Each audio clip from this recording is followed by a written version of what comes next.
nessas semanas, desde o mês de agosto, que estamos falando sobre o Espírito Santo nas quartas-feiras e aos domingos falando sobre avivamento. E o que é mais bonito é que depois de estudarmos todos aqueles verdadeiros traços de um avivamento bíblico, não movimento, vocês entenderam que o avivamento, para alguns, o avivamento é a gente estar reunido em algum lugar e ali necessariamente pessoas estarem passando por experiências sobrenaturais. Isso é uma abordagem que enfraqueceu o próprio ensino sobre o verdadeiro avivamento. A gente tem visto que, e eu tenho tentado ensinar isso, os pastores da igreja, que os dons do Espírito Santo não são fim em si mesmo. Deus não nos deu os dons para o nosso deleite pessoal. Não é para a gente brincar com os dons do Espírito Santo, ou fazer deles escravo das nossas paixões, ou das nossas intenções, por melhores que elas sejam. O texto que eu vou pregar para vocês hoje é o avivamento em prática, em razão, é óbvio, da ação do Espírito Santo, em razão de uma vinda sobre a igreja que a habilita, que a capacita para fazer coisas especiais, como o Godstock. Eu dei uma entrevista hoje em um programa que vai sair no sábado, e a pergunta foi mais ou menos assim, uma das perguntas foi: mas por que fazer uma coisa tão grande? De onde veio a ousadia de no primeiro ano fazer uma coisa tão grande? Aí eu digo: rapaz, boa pergunta. Eu pensei, e aí no meu coração, no meu íntimo, eu digo: eu sei. Essa ousadia vem de uma capacitação sobrenatural do Espírito Santo. Gente, qualquer pessoa de bom senso compreenderá que o que está acontecendo é a própria ação da mão de Deus e da unção do Espírito Santo. E a grande questão é o seguinte: o Espírito Santo vem sobre nós, ele nos reveste. Nós oramos aqui por revestimento, para que Deus viesse sobre a igreja. Pessoas tiveram experiências carismáticas muito especiais, outras inclusive, dentro de todo esse contexto, experimentaram da cura divina. E nós cremos em todas essas questões, porque elas são bíblicas. Mas a grande questão que eu vou ler para vocês é o resultado, é o produto de um verdadeiro avivamento. O que é que ele produz? O que é que ele gera? Muitas pessoas estão extremamente ligadas no processo e não nos resultados. Todas as manifestações do Espírito Santo, de cura, de ressurreição, de libertação, se você observar nos evangelhos e no livro de Atos, elas tinham um objetivo. Elas não eram um objetivo em si. Uma vez eu até falei para vocês: tudo bem, Jesus ressuscitou Lázaro, sim ou não? Sim. Mas onde é que está Lázaro? Está morto. Lázaro morreu, como eu disse da última vez. Qual foi o objetivo então de tudo aquilo? Quando o Espírito Santo ele manifestou-se ali na igreja primitiva, ele quis chamar a atenção para algo mais impressionante, algo duradouro. E todas as vezes que Jesus curou, ele aproveitou aquele momento para falar de quem? Do reino.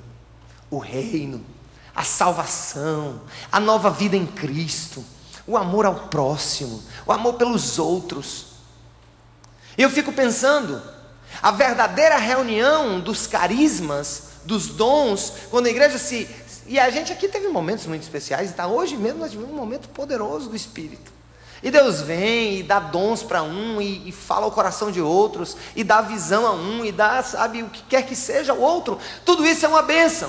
E essa fase passa aqui no início da igreja primitiva.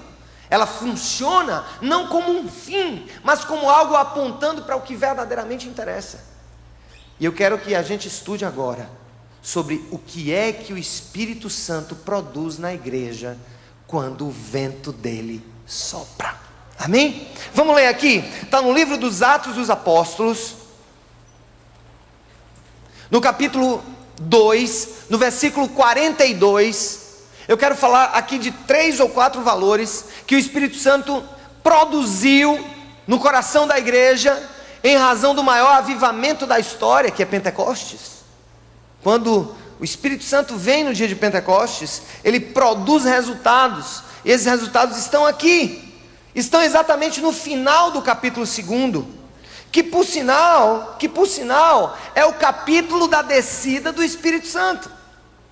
Observe, gente, que o capítulo 2, ele começa com a apoteose, a beleza do poder de Deus vindo sobre aquela multidão de pessoas que começou a orar em línguas. Mas, aquele capítulo 2, com tudo aquilo que aconteceu, da expressão do poder do Espírito Santo, ele desencadeia em algo que eu entendo ser o objetivo principal de Deus, quando ele produz um avivamento, quando ele toca com o seu Espírito em nós, mesmo que seja curando o nosso corpo. Aquilo tem que ter, gente, de alguma maneira, uma representação que aponte para o objetivo final de Deus. Porque eu repito, podemos ser curados e precisamos orar por cura, porque Deus cura. Deus nos dá a capacidade de viver nessa vida, de ser fortalecido, de ter as nossas emoções reestruturadas. Mas como nós temos falado, isso é algo que, quer queiramos ou não, sempre será algo que? Passageiro ou definitivo?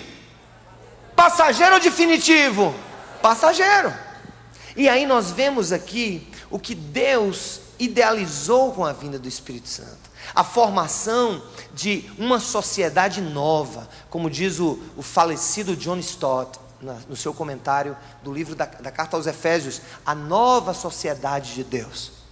Um novo povo, com novos valores, mas ao mesmo tempo, é um povo que não pode ser identificado, e nunca será identificado pelo que se vê, porque é uma identificação no reino do Espírito, é uma identificação espiritual. E aí no final do capítulo 2, que nós consideraríamos que é o capítulo do Pentecostes, do fogo, da canela de fogo, como eu costumo dizer, olha o que é que produz o capítulo 2 como consequência da vinda do Espírito Santo. É isso que me enche o coração, é isso que me dá esperança. Sabe por quê? Porque nem toda hora Deus vai curar, nem toda hora que nós oramos Deus realiza. Nem tudo aquilo, sabe, que pode estar brilhando é necessariamente algo que está vindo do Espírito Santo. Mas Ele fala, Ele está no meio de nós, mas há algo que é permanente, há algo que sela a nossa vida e nos identifica com essa nova sociedade, como membros dessa nova sociedade chamada Corpo de Cristo, chamada Igreja. E é aqui, acabando a introdução, uma introdução grande. Capítulo 2, versículo 42. Olha os resultados da vinda poderosa do Espírito Santo. Está aqui, ó. Eles se dedicavam ao ensino dos apóstolos e o que mais? E a comunhão. Ao partir do pão e as orações. Todos estavam cheios de temor e muitas maravilhas e sinais eram feitos pelos apóstolos. Os que criam mantinham-se unidos e tinham tudo em comum, vendendo suas propriedades e bens, distribuíam a cada um conforme a sua necessidade. Todos os dias continuavam a reunir-se no pátio do templo, partiam o pão em suas casas e juntos participavam das refeições com alegria e sinceridade de coração, louvando a Deus e tendo o quê? Tendo o quê, queridos? A simpatia de quem? De todo o povo. Aí o que é que resulta da ação de todas essas coisas, esse tempero, esse prato maravilhoso? O que é que acontece? E o Senhor, vamos ler juntos? E o Senhor lhes acrescentava diariamente os que iam sendo. A mensagem do cristianismo tem um nome. A mensagem do cristianismo mais importante é a ideia de um Deus que pelo sangue do Filho cria uma nova comunidade, uma nova sociedade, que pelos frutos que ela produz, esses frutos vão se transformando em resultados maiores e maiores e maiores e maiores e maiores e maiores. O grande problema da igreja cristã é quando ela, de alguma maneira, pega um desses valores que a igreja primitiva vivia e os idolatra como sendo os valores autênticos, imutáveis e unicamente necessários para que as coisas aconteçam. Por exemplo, uma das coisas que a igreja primitiva fazia, e que isso é produzido pelo Espírito Santo em nós, é o que está em primeiro. Olha, eles se dedicavam ao ensino dos apóstolos. O que é que eu estou fazendo aqui? É ensino apostólico. O livro dos Atos dos Apóstolos foi escrito por Lucas, no que alguns teólogos chamam do binômio Lucatus, Lucas-Atos. O Evangelho de Lucas vem primeiro e Atos dos Apóstolos seria a continuidade do Evangelho de Lucas. Lucas era um assessor direto, era o médico de São Paulo, era o médico de Paulo. E de uma certa maneira, ele que reduziu a carta pelo que ele viu e pelo testemunho, pelas palavras do próprio Paulo. E aqui a gente está se dedicando ao ensino dos apóstolos. Mas eu vou dizer uma coisa para vocês. Igrejas que só vivem de estudar os ensinos dos apóstolos, elas não vão para muito longe. Porque não é essa a única intenção do Espírito Santo. Dedicar-se à doutrina dos apóstolos, à Bíblia, à sua ética, aos seus valores, a falar aqui de pecado, a falar aqui de transformação de vida, tudo isso é muito bom. Mas a gente começa a ver que o poder da igreja no testemunho que agrega, que faz somar, que toma os espaços públicos e vai chamando a atenção da sociedade, a ponto de agradar o coração da sociedade, precisa agregar a esse ensino, que para muitos tornou-se um verdadeiro bezerro de ouro, e começa a colocar esse ensino na prática. E a primeira coisa que nós aprendemos das Escrituras, e que deve ser de fato o valor primeiro na vida daqueles que têm o Espírito Santo, que foram salvos pela graça, é o que vem depois. Eles se dedicavam ao ensino dos apóstolos e a o quê? E a o que, igreja? Está aí na Bíblia: comunhão. E essa comunhão, ela está aqui, sabe, expressada em dois valores mínimos: a comunhão ao partir do pão e as orações. Quando há comunhão a partir do pão, o que é que nós estamos fazendo nesses dias? Vocês sabem que nós estamos, enquanto igreja, bancando o Godstock. Nós estamos bancando, não tem um centavo da prefeitura. Não que eles não quisessem nos ajudar, que eu até acredito que nos ajudariam. Não tem um centavo do Estado, não tem um centavo de verba federal. Sabe o que é que está pagando esses panfletos? O que é que está pagando aquele palco que vocês vão ver, a estrutura que vai estar lá no sábado? O que está pagando os DVDs? O que está pagando tinta e pincel? Sabe o que é? É o partir do nosso pão. É o partir dos nossos recursos, que a gente tira do bolso e diz assim: eu vou investir nisso aqui, como eu puder, o máximo que eu puder. O Espírito Santo, portanto, e lá na frente ele detalha como isso acontecia, e aqui eu já vou adiantar: o Espírito Santo produz sede pela doutrina, mas o Espírito Santo também produz sede pela comunhão do corpo, que produz generosidade. Onde há o Espírito Santo, há generosidade. Eu não acredito, me perdoem, eu quero ser pelo Senhor exortado em temáticas bíblicas, onde o sujeito vive para oferecer apenas para benefício próprio e em retorno para si mesmo, dando para Deus. Tem muita gente que diz assim: eu sou um homem de fé, porque eu vou ali, eu acredito, eu vou dar tanto e Deus vai me dar tanto de volta, eu vou fazer tanto e eu vou receber tanto de volta. Escuta, fé genuína é fé que transcende o espelho do nosso próprio ego. Fé genuína e generosidade bíblica é quando nós nos desprendemos daquilo que Deus nos deu, porque tudo vem dele, e quando nós investimos, não para ter um retorno pessoal, mas para ver outras pessoas alcançando a dignidade, e para que a gente participe de uma obra maior do que os nossos planos. O que motivava aquela igreja no dar, no partir, era exatamente a generosidade que é produzida pelo Espírito. Se você só pensa em uma fé de retorno pessoal, sabe, de coisas em que você está aqui meramente interessado com aquilo que você quer que aconteça na sua vida, me perdoe a sinceridade, não está havendo ação do Espírito Santo, está havendo ação de um espírito consumista, individualista, egoísta e cujo coração só pensa em si mesmo. Sabe por que a igreja progrediu no início? Ela progrediu porque ela olhava para fora de si, porque o amor do Deus que dá o Filho tem que se replicar no coração da igreja, que dá de si mesmo para os outros, não para salvá-las, porque essa cruz é plenamente suficiente, a fé é plenamente suficiente, não precisamos agregar nada a ela. Mas se há um modelo do Espírito Santo em mim, se ele está agindo em minha vida, então eu começo a pensar menos em mim, e eu começo mais a pensar no reino, a pensar no que o rei está pensando. O que é que Jesus está pensando agora sobre esse mundo que está lá fora? A gente olha para a televisão, me perdoem, eu vou ter que fazer esse comentário porque está na mídia. De um lado, um acusa que o povo está caindo no chão. Do outro lado, o caba diz que o outro está querendo ganhar dinheiro. E eu fico pensando, quem estaria com a razão? Acho que nenhum dos dois.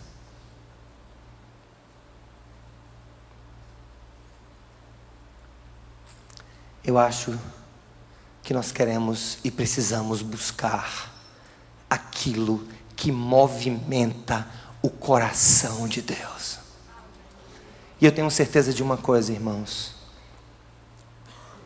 o que vocês estão fazendo e o que muitos outros estão fazendo tem movido o coração de Deus, porque tem tocado o coração das pessoas que Deus ama.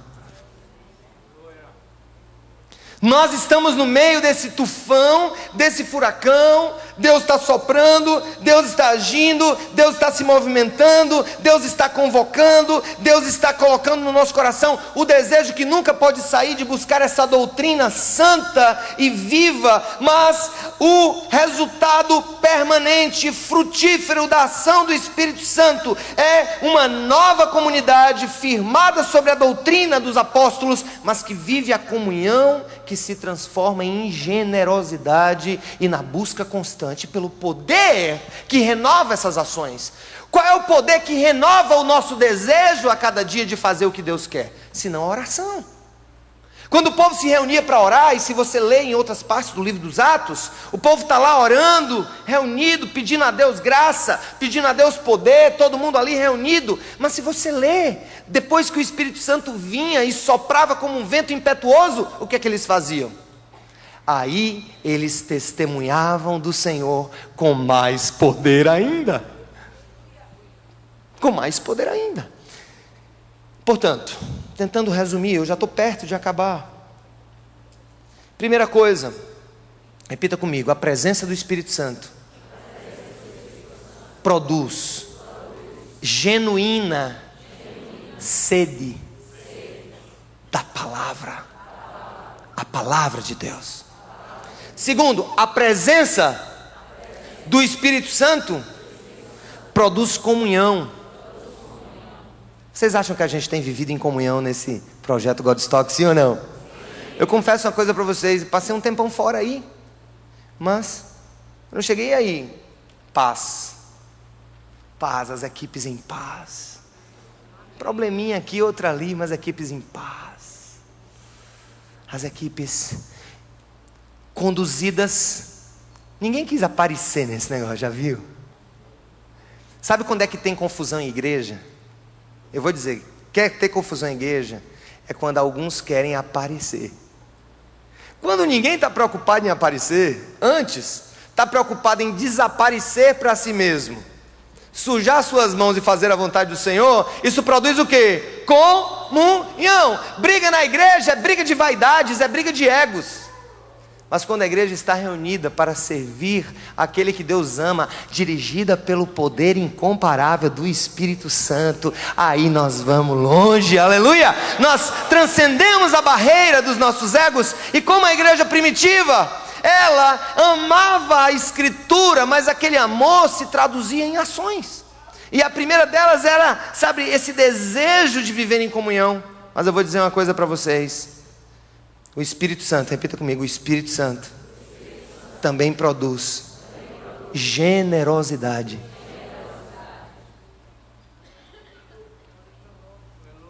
Aleluia, Senhor, obrigado. Obrigado pela generosidade da tua igreja. Gente, nós temos visto tantas atitudes generosas. Tanta gente chegando assim, olha, eu ganhei esse dinheiro aqui, mas eu queria contribuir com o Godstock. Parceiros assim que já nos ajudam tanto, que dessa vez a gente nem pediu nada. Nem pedimos. Tem alguns parceiros constantes da Cidade Viva que a gente nem pediu nada, porque já são tão prontos, tão generosos. Não pedimos nada e pelo contrário, ainda enjeitamos. Rapaz, não se envolva mais não, você já se envolveu tanto. Não, eu quero participar, e eu vou participar, e eu vou dar mais, e eu quero dar mais. E quando eu cheguei aqui,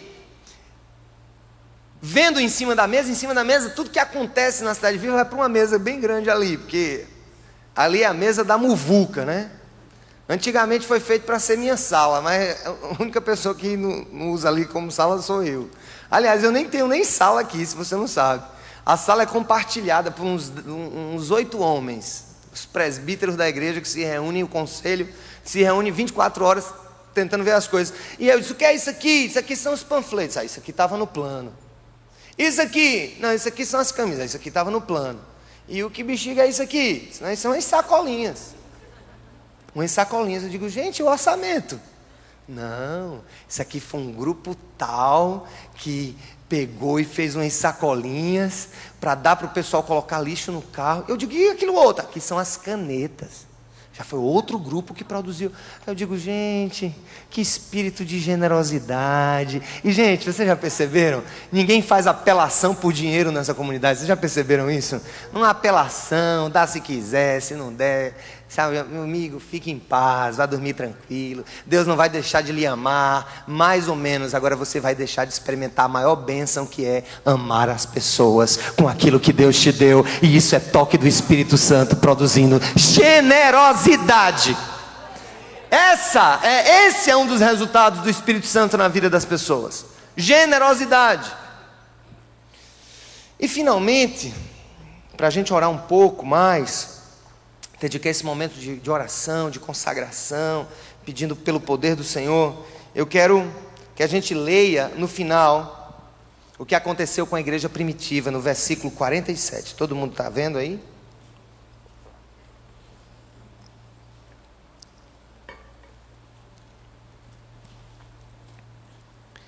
Louvando a Deus juntos e o quê? Tendo a simpatia de todo o povo.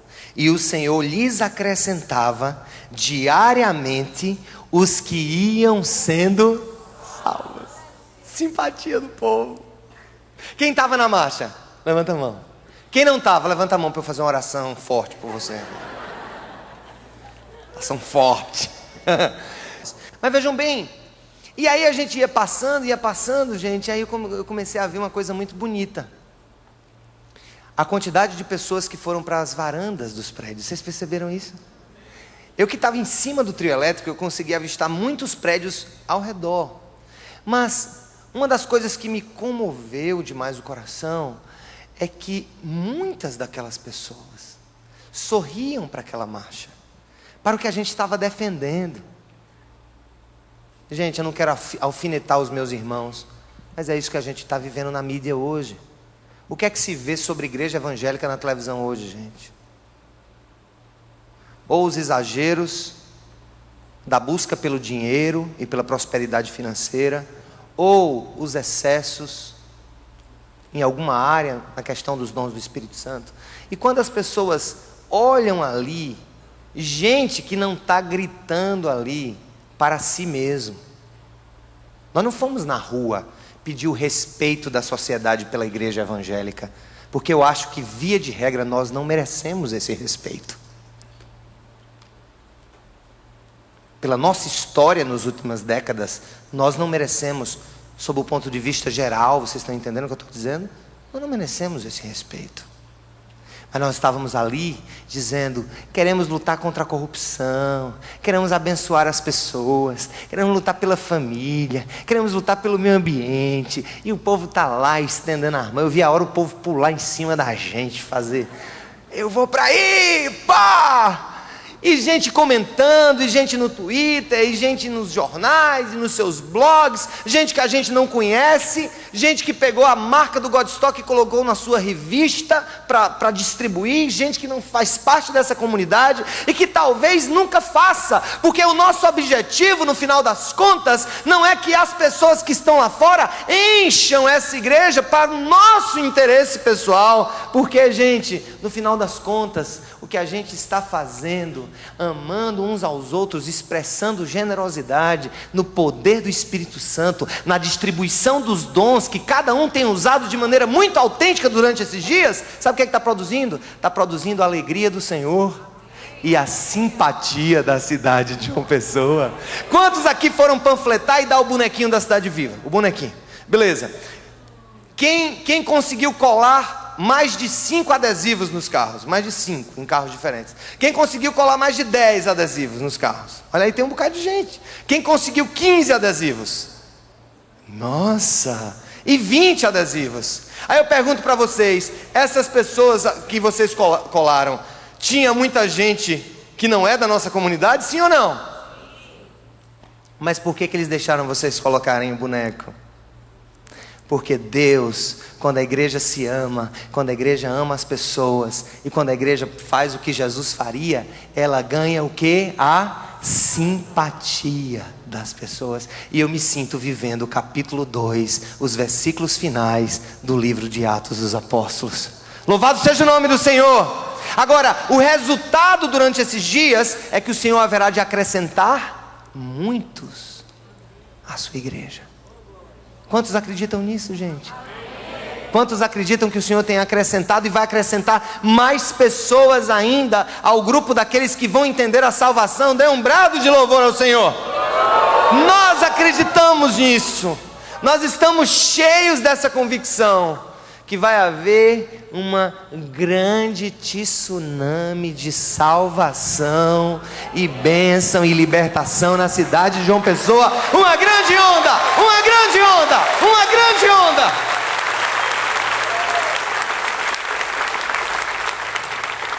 É isso que são os resultados.